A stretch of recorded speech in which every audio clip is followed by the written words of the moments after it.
Okay, I got a new one for you. Chevy K10, painted about 5-6 years ago. And we're gonna take a look at the paint. Covered in buffer trails. Come down here. It goes all the way down. All the way down. And then when you get in really close, pigtails everywhere. The whole truck, everything. Everything is covered in pigtails. It's all up in, let me see if I can get there it is. Pigtails, pigtails, pigtails, right? We got these marks here. You can even see the corner of this. It's very dull. Just a lot of sanding marks that were missed in the refining process. When we come to the step side, it's just scratched.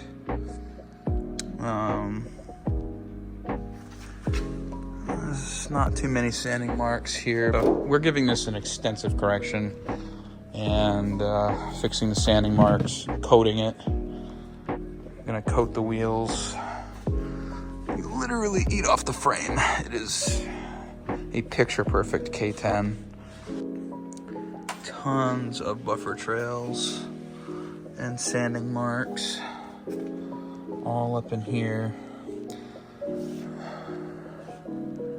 all up in there.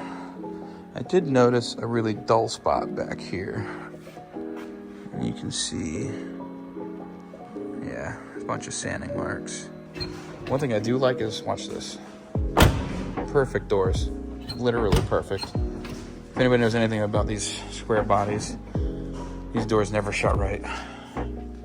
Our interior is mint, just needs to be cleaned. There's some polishing residue up there, so we'll clean all that. It needs a headliner still, obviously, but we'll make sure it's clean. Good vacuuming and a blow down. Get all the dust off the dash. It's been sitting for a while, so. All right, so we're gonna be using foam to cut today, which is unusual for me. And then denatured alcohol as our post wipe, which is a great resource for wax and grease removal. If you don't want to pay a bunch of money for the expensive stuff, and works better arguably than any of the stuff that you can buy from other companies.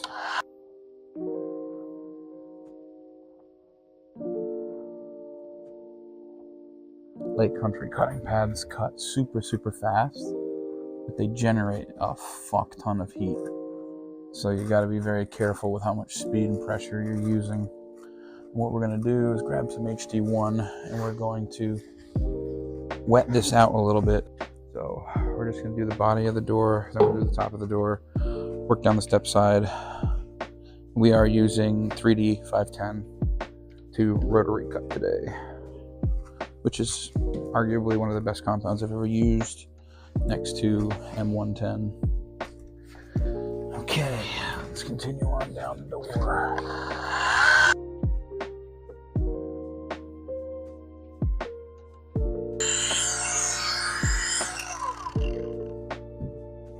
It's not that warm. This guy, I'm not using a ton of pressure. Huh. Damn, Daniel.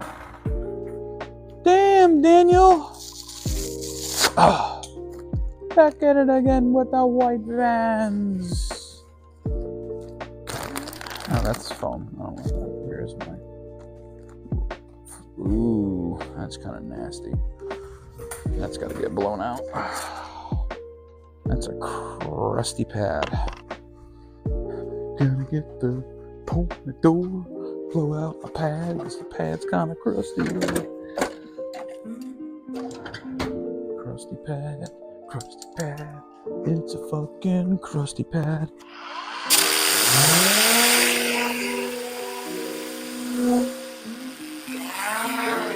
Yeah, that's better.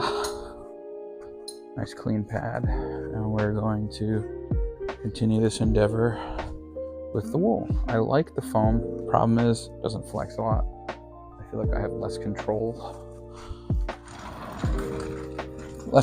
with a foam pad than I do with a wool pad.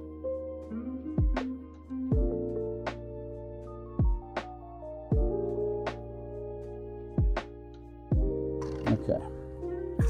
Now we're going to do the bottom of our door. Now notice I don't use a lot of compound because you don't need a lot of compound, especially if we're getting an easy cut.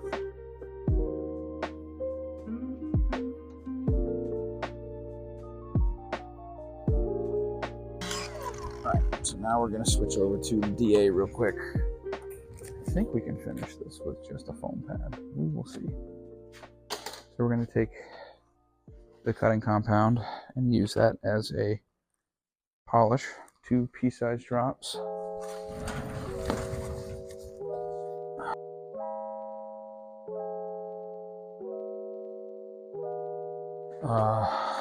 We're going to use a wool pad instead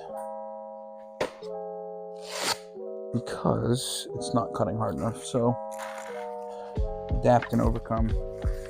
This is why you do test spots, test panels, give yourself an idea of what the composition of the paint is like.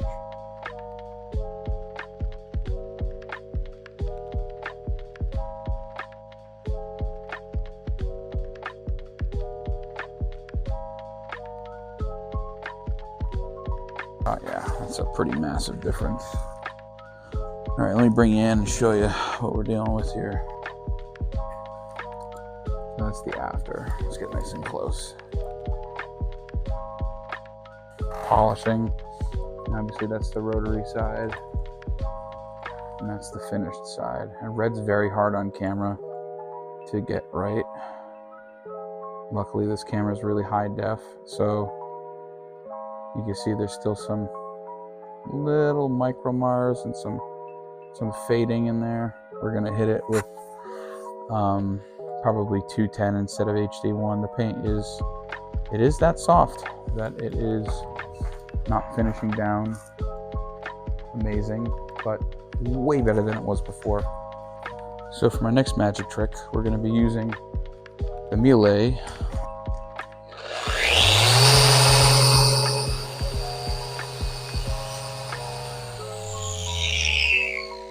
This is easily like one of my favorite tools.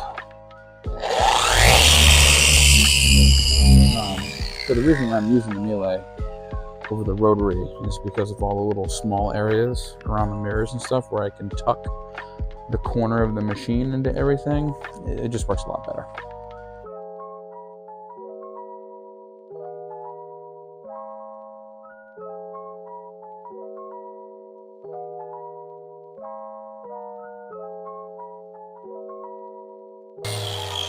All right. Pop the door a little bit. This is nice. The moldings are off of the vehicle, so it allows me to do the areas where the moldings would normally be. And that's nice. I like that. It's a nice touch. Being able to be a little bit more thorough, more than I normally can be if the truck were to be completely put together.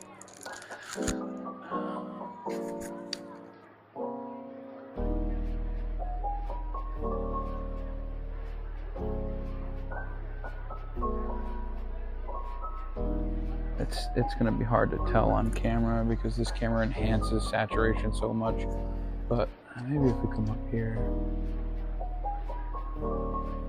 you can see there's a bit of a difference, and that's just because the paint's hazed. But let's zoom out a tiny bit here and get it in the light. There we go. So now you can see nice and clear, nice and clean paint. No more pigtails, no more hazing, no more buffer trails, no more scuffs. Just a clean, finished door.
give you an idea of what I'm dealing with. I'm fighting some pretty heavy pigtails and clear coat staining.